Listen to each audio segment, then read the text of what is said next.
Pelatih PSM Makassar Bernardo Tavares memberikan program latihan khusus untuk para pemainnya. Selama menjalani libur, pemain PSM diharapkan tetap bugar dengan program latihan mandiri di rumah.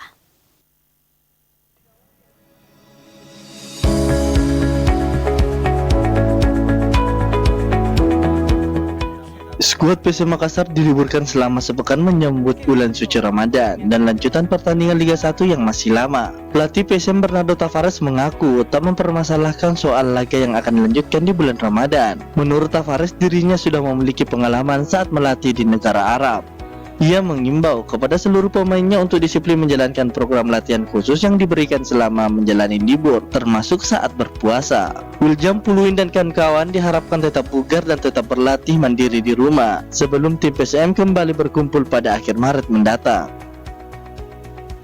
I already speak with captains, but I have an experience because I get Ramadan on Arabic countries before, and of course we need to control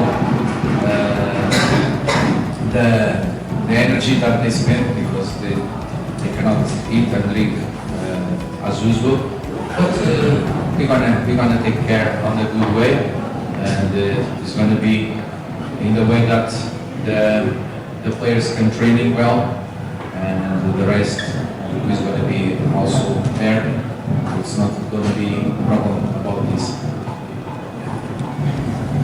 Terkait Ramadan, saya sudah membicarakan ini dengan kapten-kapten yang ada dalam tim.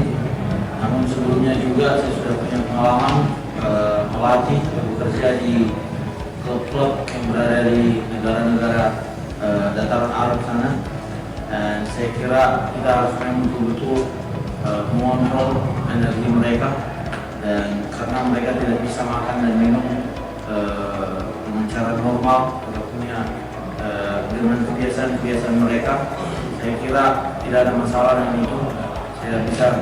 Kita akan mengontrol hal tersebut. Ada 3 pertandingan yang akan dijalani PSM Makassar selama bulan Ramadan, menghadapi Madura United dan PSIS Semarang di laga tandang, dan melawan Borneo FC di laga terakhir.